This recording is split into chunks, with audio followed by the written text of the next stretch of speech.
Welcome to the CHA Extracurricular Podcast. My name is Brady. I'm excited to have Lani and Rob in here with me today. Lani, Rob, welcome. Today we're kind of be talking about their mission trip to Africa. So first question, what brought you guys to CHA and how did you end up getting involved in everything? So when we moved here in March 2015. 2015, I was still in kindergarten, so I finished kindergarten here in Franklin County, just at home, and then I went on to going to CHA in first grade, and I've just been here ever since. And he was like a little toddler then, so I guess he grew up in. Yeah. So Rob is CHA all you've ever known, school-wise? Well, I went to Burnt Chimney for pre-K. Okay. But, Okay. yeah, that's it. But other than that, you've been a CHA guy. The whole way. Well, way to go. And you've kind of been. I went here the to same. one other Christian school for kindergarten, for about half of the year. Okay, word. So, getting right into the mission trip. So how long have you guys been involved in mission trips, and what places, if any, have you been to for mission trips? Well, this is our first time going on a mission trip, Okay, so word. we haven't been to any other places. Okay. So I want to talk a little bit about that because I wonder, so I know this is a big, you went to Africa, Yeah, right? definitely. Pretty Deep in. awesome. So we're excited to talk about that. But have you guys done any, local mission work or, outreach, things like that? Not like things that would be considered like mission trips, I guess. Yeah. It's also our first time out of the country. Yeah.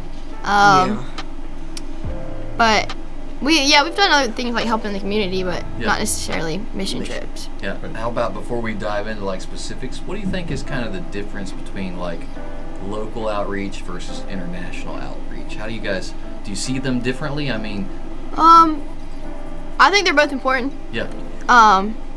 And that I think maybe the difference in a mission trip and local outreach is going beyond your comfort zone. Going somewhere where the gospel is not known and Right. something you're not very familiar with. Definitely. Yeah. For sure, that will make a big difference. Let's see here. So, how did you guys kind of get started on this effort to go to Africa? I mean, I think maybe the church played a role, but certainly you guys had your own decisions to make in this, or at least with the encouragement of your parents or things like that. So, what was the process like getting ready? Yeah. Well, we had this older couple at our church, and they had went to Africa previously, and their son had started a Bible college, and so they decided back in January, I think, of 2024, that they were going to do a mission trip. So they started asking people to go, and me, Lady, and my dad decided that we would go. Yeah. I kind of wanted to go on a mission trip for a longer time. Just seeing missionaries come in and out of the church, just wanting to go somewhere that wasn't familiar, And so Definitely. Was it an easy decision to just be I want to go to Africa? there was a couple challenges. It's kind of hard to leave in the middle of volleyball season for me, and to miss that much school. But we realized that there was more important things to do. And you're afraid of snakes. My fear of snakes did get to me a little bit. Did you see any snakes in Africa? No. Oh, No, we didn't. okay, all right. We saw a big lizard, though. Yeah. Great. So what all were you doing in Africa? What were some of the things that you guys did during your time in Africa? Well, me and Lani, we did kids ministry. Mm-hmm. There were some other people that did prisons and hospitals. Okay. And went to churches. Okay.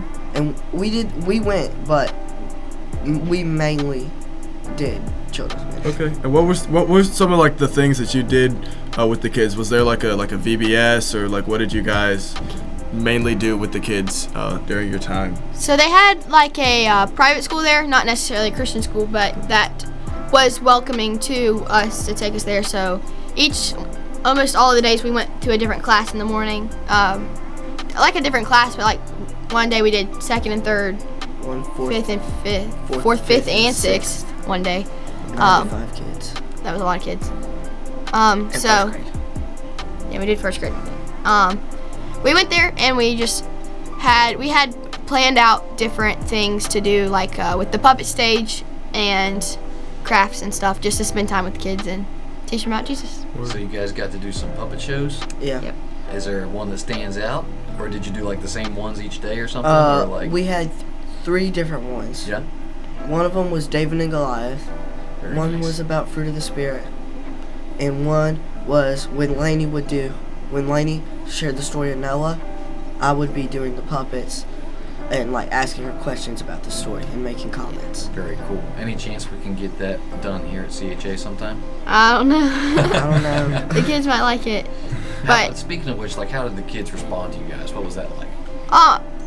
as kids we were like different people, I guess. Kids don't have the same kind of, I don't know, they're not as old, they wouldn't have the same, they're not like, oh, you see somebody different, they're gonna stare at you, Yeah. Good adults wouldn't do that. But their kids, they were great. They were just a little bit more behaved than the kids in America. A little bit. Yeah. And yeah, I love spending time with them and stuff. Rob, any experiences with some of those kids stand out in your memory?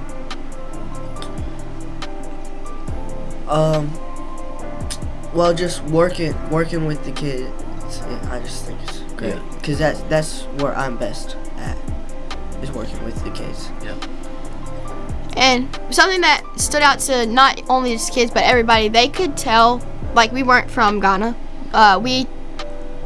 People are gonna want to listen to what we have more when they know the sacrifices we had to take to get to America, because they don't have the chance to get out of Ghana, or they do. It's a really hard process, but they know like what it took for us to get there, how far we came. So when someone has that kind of message and they're doing all that because they have this message that's so important, that's when they're gonna want to listen. And that kind of reminds me of that question earlier about what's the difference between local missions and then traveling. I think it is perceived differently, right? The people that you go to see and they know you traveled hours on a plane, right? Rather than 30 minutes in a car. Right. I think it's received differently in that ways. And of course, like you said, like they're both very important, but I think it changes the perception of those people that you come in contact with. That's a great point.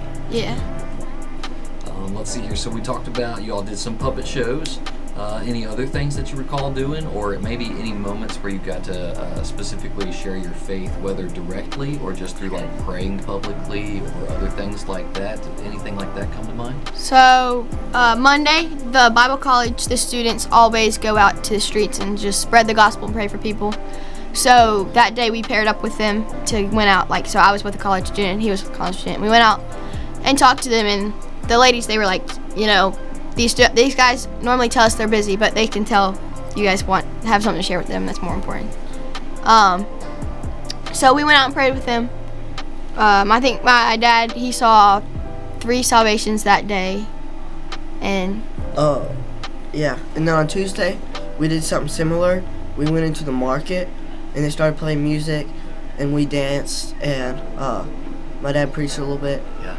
And we would just go to the vendors there, and we would have to minister to them because they can't come out of their stands.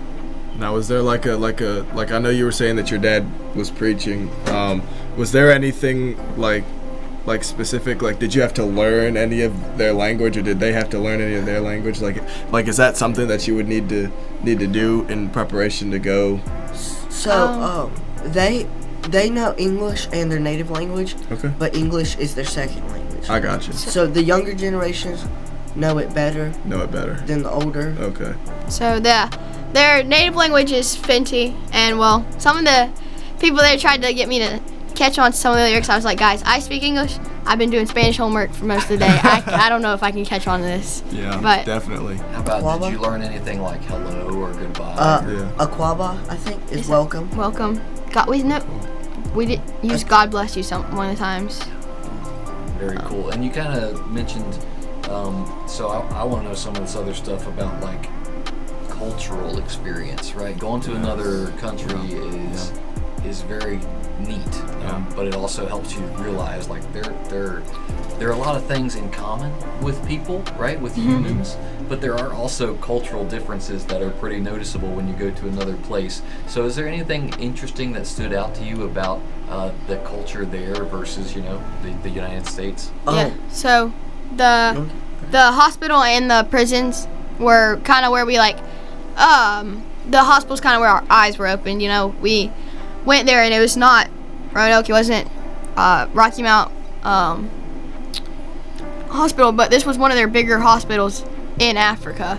But it was still, it wasn't as clean. You know, their elevators didn't work. They didn't have a helicopter. You know, things like that that they wish they'd have. The rooming wasn't as big. So there was like one of the rooms we went into. There was like 6 new mothers in one room that was a little bit bigger than a normal hospital room, but there was still like open, very little privacy, you know. Rob, So did you have something you looked like you were going to jump in there earlier? Well, the people there, I think the people there are a lot nicer Yeah. compared to Americans. Yeah, just like polite, Yeah. Yeah. sort of stuff. Very hospitable. Cool. How about, so kind of bringing it back to like the mission field and that way, one thing that I found interesting, I was actually about your guys' age when I got to go to Mexico on a mission trip, and it was really neat to see how people in other countries worship, and the fact that, I don't know, I didn't think about it, at least at my age then, but like, yes, God is in other nations. Yeah. You know, like you kind of think like, the United States, we worship God, you know, and you don't really think about what that means in another place. Right. So it was revealing to me as a teenager to go to another nation and see them worship and like feel community. What was your all's experience like of seeing Christianity in Africa? Christianity, most of the country is Christian. Yeah. Their worship is really loud. Really loud. Yeah, Okay. their music is really loud for some reason. Maybe they just like it loud, but the Christianity thing, most of the country, if you were to ask them, they're gonna say, yes, I'm a Christian. Even if they might not go to church all the time, but they're gonna say they're Christian because they're not gonna say they're Muslim. Yeah. So you're either Christian or you're Muslim or you're, what is it, black magic? Black magic. Or it's black magic. You So know? there's no other. There's so if no you're not Muslim atheism. or black magic, everyone else is gonna say they're Christian. Yeah. And the majority were Christians, you Yeah. guys said. Yeah. Interesting. Sounds like there was some kind of almost cultural pressure there, though, to be a Christian and Yeah. to not be a Muslim, which is interesting. Yeah, even if they don't even know the story, they're gonna say, "Oh, I'm a Christian. I was born. My mom was a Christian. She's a Christian." You know, Yeah. instead of actually like living out that life with Christ or going to church and worshiping Him. But Yeah. Are there other highlights from the trip that stick out to you guys? we didn't even talk about Thursday night. Okay. So What happened Thursday night? we did a street ministry for the children. We set up at the end of a street and we kind of like walked down and invited the kids to come. It was nighttime. There was like 165, 160 kids there. 60 kids there. Wow. By just And- walking up the street and asking them to come. Very cool. So that's kind of when everything kind of fit together. We